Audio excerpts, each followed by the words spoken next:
Every winter, Jewish communities across the globe come together in celebration of the festival of Hanukkah. The image of the menorah and its iconic 8 candles shining through the dark winter night is one of the most visually recognizable aspects of traditional Jewish culture. But from where does this ancient holiday ritual stem? To answer, we must go back 2,200 years to a time when the descendants of Alexander the Great ruled in the land of Judea, and tell a story of the ancient Jewish people's struggle to win liberty against the forces of the Hellenic world. Our sponsors allow us to release videos regularly without missing a beat, so shout out to Supremacy 1914 for sponsoring this video. Supremacy 1914 is a free online PvP strategy game, a rarity as only a few developers choose the Great War as their historical setting. In Supremacy 1914, you lead a real country during World War I and fight up to 500 other players in real-time games that can take weeks to complete. You can and should choose your own strategy to win these epic battles. The best thing? The game is available in cross-platform, and you can use the same account to play on mobile or PC without missing a beat. Supremacy 1914 is offering our viewers an exclusive gift. Support us and click on the link in the description to get 13,000 gold and 1 month of premium subscription for free. The offer's only available for 30 days, so don't waste time. We've also created a special game for the first viewers to click the link. Details will be shared at the end of the video. By the era of classical antiquity, the independent kingdoms of Israel and Judah were in terminal decline. As a result, the history of the Jewish people soon came to be defined by the carousel of foreign empires that took turns conquering and subsequently ruling the ancestral Hebrew homeland. First came the Assyrians, then the Babylonians, then the Persians, who ruled the Jews with a reasonably fair and light hand. Finally, in 332 BC, the Macedonian phalanxes of Alexander would steamroll the Achaemenid Empire out of existence, establishing Classical Greek as the dominant language and culture of the Near East. It is here that the Jewish people became subjects of the Greek world. When Alexander died, his massive Macedonian empire fractured into several monarchies, ruled by his closest comrades and later their descendants. These so-called Diadochi kingdoms were constantly at war with one another, and the region of Judea, being situated in the borderland between the Ptolemies of Egypt and Seleucids of Syria, became a battleground where the two Macedonian dynasties jockeyed for power and influence. Despite this, life remained fairly peaceful for the Hebrews. The Hellenistic kings generally used the same light touch the Persians had, interfering very little in the region's culture, religion, and internal politics. The Jewish people were ruled semi-autonomously by a high priest of the Judaic faith, who handled matters both religious and secular from the Great Temple of Jerusalem. In 198 BC, Antiochus III had finally expelled the Ptolemies out of Judea, putting the region firmly under the suzerainty of the Seleucid Empire. He lowered taxes and affirmed the Jewish people's freedom to live by their own faith and laws, and for now, Judea was content. Throughout world history, we often see subject peoples of a multi-ethnic empire willingly adopt the language and customs of said empire's rulers in an attempt to improve social mobility, so many Jewish peoples began to practice the Greek culture of their suzerains. This phenomenon, known as Hellenization, was perpetuated mainly by the upper strata of Jewish society, namely the wealthy priests, merchants, and aristocrats in urban Jerusalem. The Hellenization process was expedited in 175 BC, when the culturally traditionalist high priest, Ananias III, was deposed by his Philhellene brother Joshua, better known by his Greek name Jason. Jason would go on to wield his power as high priest to begin transforming Jerusalem into a classically Greek city by building a gymnasium and an ephebeium, essentially community centers for Greek education and learning. He also sent Jewish athletes to compete in a mimicry of the Olympic Games hosted by the king in Tyre. There he offered a sacrificial tribute to the Greek demigod Hercules, to whom the games were dedicated. Perhaps his most radical policy was to allow non-Jews in Jerusalem to set idols of their gods within the holy temple itself.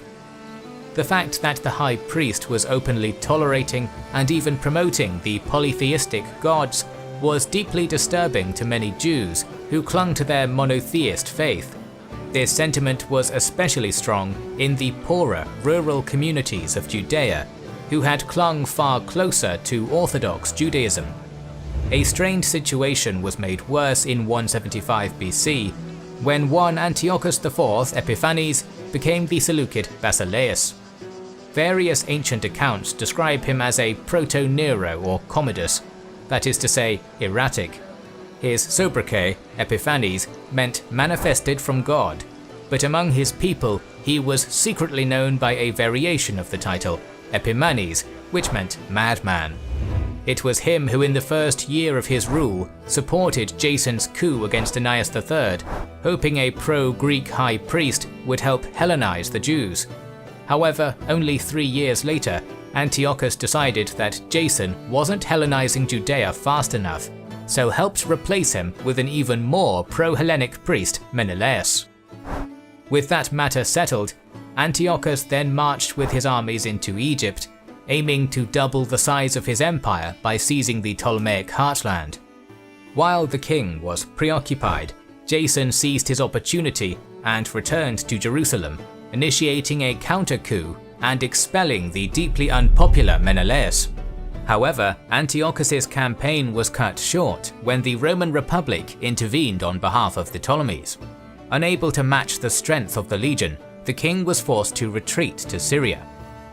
Already utterly humiliated by Rome, Antiochus's mood turned wrathful when he found out that his subjects in Jerusalem had rebelled. He stormed Jerusalem with his army, slaying the supporters of Jason and reinstating his puppet Menelaus as high priest.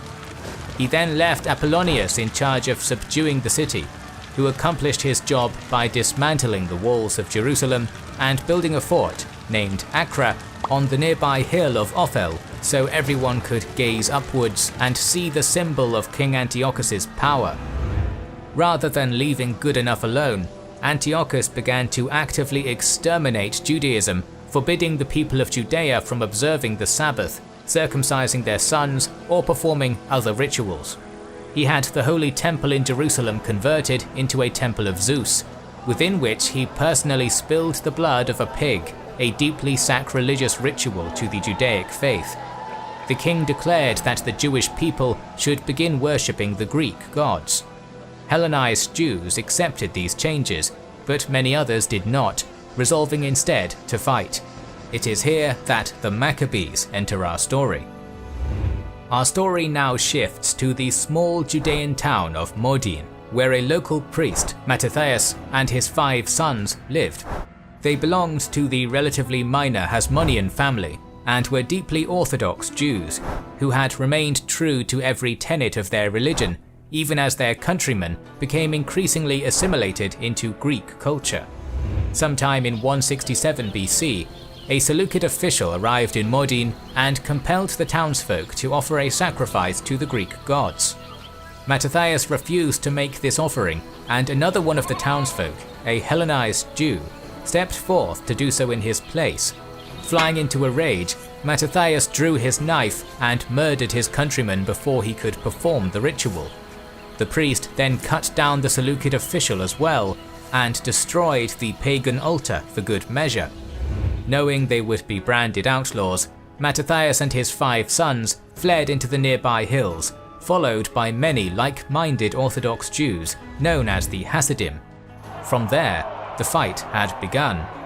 While Mattathias died sometime in 166 BC from causes unknown, he would be succeeded by his 3rd son, Judah, a dynamic young commander who through a mixture of ferocity, ruthlessness and bravery would come to be known as Maccabeus, a word deriving from the Aramaic Makkaba, the hammer. At the early stages, the rebellion was not a struggle between Jews and Greeks, but a civil conflict between pro- and anti-Hellenic Jews. The Maccabees began their movement with a terror campaign, launching lightning raids upon predominantly Jewish towns. They killed many of their own countrymen who they considered too Greek, burning down their homes and destroying the pagan altars where they worshipped. Most notably, they rounded up the sons of Hellenized Jews and had them forcefully circumcised. The message was simple: Greek culture was to be purged from Judea. Before long, the Maccabees had earned the attention of the military governor Apollonius, who resolved to crush the rebels before they could sow any more chaos. In 167 BC, after gathering a local army of around 2,000 men in Samaria, Apollonius marched south to the Gophna Hills, where it was said that the elusive Judah was hiding out. Here, the Maccabees proved they were capable of more than just murdering civilians and burning altars. Knowing they were outnumbered and out-equipped, Judah deliberately lured the enemy army deep into his native territory, where the hilly terrain made it impossible for the Seleucids to form up into their Macedonian phalanx. With only 600 men, the Maccabees surrounded and ambushed the Seleucid forces just outside the town of Wadi Haramir, routing them off the field. Apollonius was killed in the fighting, and Judah claimed the fallen commander's sword, wielding it as a symbol that his rebellion had been blessed by God. The Maccabees followed up their victory with another in 166 BC, ambushing an army of 4,000 Seleucids led by Seron at the Beth Horon mountain pass. These two victories would set the theme for much of the revolt, in which smaller, poorly armed contingents of Maccabean warriors would utilize terrain-based guerrilla warfare to consistently outwit the well-armed Seleucid armies that outnumbered them greatly. Later that year, Antiochus IV was forced to take the bulk of his armies eastwards to deal with a Parthian invasion, putting the local governor of Syria, Lysias, in charge of quashing the growing Jewish revolt with limited resources. Despite this, Lysias managed to field a significantly large army of some 10,000 professional Macedonian-trained soldiers. He put two experienced commanders, Gorgias and Nicator, in charge of this force and sent it into Judea. The Hellenes set up an entrenched camp at the town of Emmaus, while Maccabeus responded by leading around 3,000 Jewish warriors to the adjacent town of Mizpah, where they fasted and prayed to God to deliver them victory in the battle to come. In the days that followed, some of the local anti-Maccabean Jews informed the Seleucid commanders where Judah had set up his base. Seizing the opportunity to catch his enemy flat-footed, Gorgias rallied some 5,000 infantry and 1,000 cavalry and marched for Mizpah. However, his heavily armoured Argyraspides were slow and cumbersome, and their presence was soon picked up on by Maccabean scouts. Rather than face Gorgias' force head-on, Judah decided rather ingeniously to abandon his camp, taking advantage of his army's speed and maneuverability to skirt around the expeditionary force and strike instead at their now more sparsely populated camp at Emmaus. Taken completely by surprise, the reserve forces in Emmaus were either slaughtered or routed, and their supplies looted or burned. After failing to find any rebels in Mizpah or the surrounding hinterlands, Gorgias returned to his camp, only to find it aflame. Seeing this, the morale of his army was crushed and they fled for the coast. Reeling from yet another decisive defeat, the high priest Menelaus in Jerusalem, with the support of Lysias, attempted to bring Judah and his cohort to the bargaining table, offering to repeal some of the more egregious anti-Judaism laws of Antiochus. However, these negotiations failed, for the Maccabees would accept nothing less than the total eradication of Hellenization in Judea. By 164 BC, Governor Lysias had taken it upon himself to assemble and lead an army of some 20,000 men in Antioch, leading them south through Idumea and the valleys east of Gaza to a town called Beth Zur, where he encamped his army in the local fortified citadel, hoping to strike at the Maccabees' southern flank.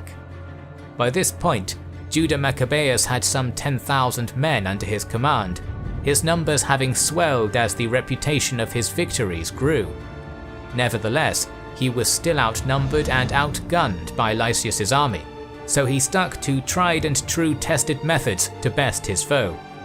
Historical sources are vague on how the Battle of Beth Zur played out, but it seems evident that the Maccabees spent the next few months harassing the Seleucids through hit-and-run tactics, striking at foraging parties, patrols, and any platoon of Syrian Greeks unfortunate enough to be caught outside the town citadel. This was never enough to earn a decisive victory, but it was enough to keep Lysias and his army consistently on the back foot. The status quo changed in late autumn, when in the Far East, the Seleucid Epiphanes contracted disease while campaigning against the Parthians and died. The monarch's death meant that his son, the 10-year-old Antiochus V, was now Basileus of the Seleucid Empire, and there would be no small amount of courtiers willing to influence the young boy for personal gain. Suddenly, Lysias's priorities had shifted, and he was compelled to return to Antioch to secure control of the infant king in order to keep his power and influence in the royal court, which meant that the campaign in Judea was over. Due to his persistence, cunning, and some plain old luck, Judea Maccabeus was victorious once more. With his victory at Beth Zur, he was able to march his army more or less unopposed to Jerusalem, which, ironically, he was able to stride right into because the Seleucid governor Apollonius had destroyed its city walls a few years earlier. Following this, the Hellenized and other Seleucid loyalists retreated to Acre. Now firmly in control of the holy city, the Hammer of Judea entered the temple, destroying the altar to Zeus and the idols that had been erected during the reigns of Jason and Menelaus. His youngest brother, Jonathan Apphus, was installed as the new high priest of Judea. Among the sacred objects to be restored was the menorah, a golden candelabrum whose 7 branches represented knowledge and creation. It was supposed to be kept burning every night, but its light had been extinguished during the persecutions. However, the temple had been so thoroughly pillaged that there was only enough oil to keep the candles of the menorah burning for 1 night. Despite this, once lit, the candles burned bright and true for 8 full days. This supposed miracle of God is the cornerstone of Hanukkah, and to this day, when Jewish communities around the world light 8 candles on their menorahs, they commemorate each day the light burned for Judea Maccabeus and his freedom fighters. Jerusalem may have been taken, but the war was far from over. Seeking to keep his momentum, Judea besieged Acre in early 162 BC.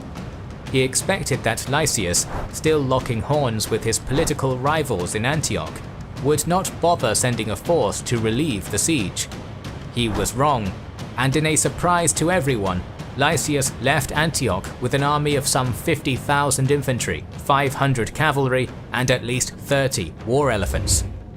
Maccabeus had a respectable 20,000 warriors loyal to him, so upon hearing this news, he broke the siege of Acre and marched southwards, meeting his foe on the hills outside of the town of Beth Zachariah. Confident in his numbers, and expecting the Greeks to be wizened to his guerrilla warfare tactics by now, Judah opted to, for once, match the Seleucid army in a pitched battle. This was a dire mistake. The Jewish warriors were no match for the Macedonian phalanx in the open field, and on top of that, the war elephants were striking deep fear into the heart of Judah's troops. In an attempt to inspire bravery in his men, the younger brother of Judah, Elizur-Haran, charged right into the Seleucid front lines, diving under the lumbering legs of an approaching elephant and stabbing into its soft underbelly. The beast was slain, but its corpse fell onto Elazar, crushing the Hasmonean warrior in one of history's more spectacular deaths. Despite this brave sacrifice, the Maccabean forces were still routed and driven off the field. Lysias was not able to savour this victory for long, for in the following year, the hammer struck back, winning a minor victory over a Seleucid army at Edessa.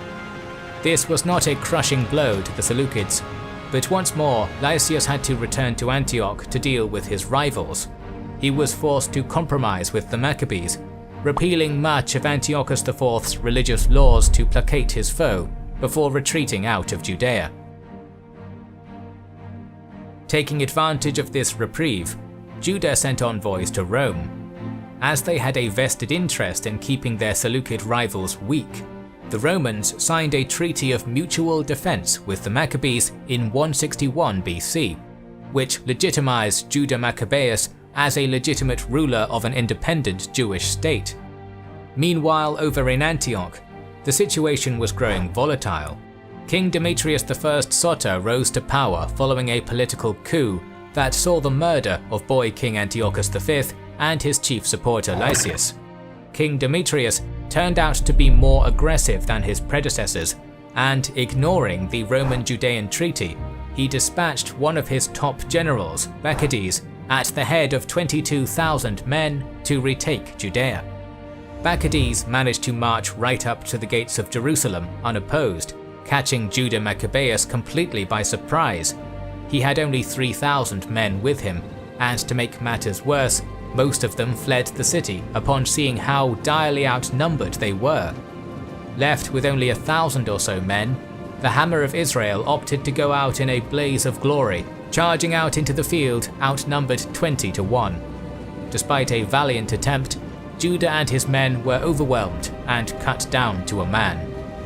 Judah's brothers Simeon and Jonathan continued to fight on, eventually defeating Bacchides and retaking Jerusalem in the years that followed. The brothers and their successors would continue to fight against the Seleucids for 2 more decades, before the declining Hellenistic Empire became mired in its own internal corruption and civil wars. In 141 BC, Judea came fully under the control of the Hasmonean dynasty, and the descendants of Judah Maccabeus and his brothers would rule it as a fully independent kingdom for a time. It is worth noting that even after this successful bid for independence, elements of the Hellenistic language and culture remained visible in Jewish society for centuries, especially after they were expelled from their homeland by the Romans after the Great Jewish Rebellion and forced to integrate as a diaspora community across a notoriously Greek-loving Roman Empire. The Maccabean revolt has a somewhat mixed legacy. Were Judah and his followers brave freedom fighters, risking everything to preserve their culture and faith against an oppressive imperial regime? Or were they religious zealots whose desire to force a rigidly theocratic society upon all Jewish peoples taints what could have been a noble legacy? Whatever the case, their impact on world history cannot be denied, as each year millions of people light the 8 candles that cut through the winter dark, and the story of the Hammer of Judea is echoed once more. Once again, thanks to Supremacy 1914 for sponsoring this video. This free online PvP strategy game is set in World War I, where you lead your country in the conquest of the world. What we love most about Supremacy 1914 is the fact that matches take weeks to complete, and with so many different units and strategies to employ, every battle is unique. Supremacy 1914 has a special gift for our viewers. Click on the link in the description to get 13,000 gold and 1 month of premium subscription for free. Offer only available for 30 days, so don't waste time. We also set up a game so you can play with us. The game name is Kings and Generals, and the password is also Kings and Generals. See you on the battlefield. We always have more stories to tell, so make sure you are subscribed and have pressed the bell button. Please consider liking, commenting and sharing, it helps immensely. Our videos would be impossible to make without our kind patrons and YouTube channel members, whose ranks you can join via the links in the description, to know our schedule, get early access to our videos, access our Discord, and much more. This is the Kings and Generals channel, and we will catch you on the next one.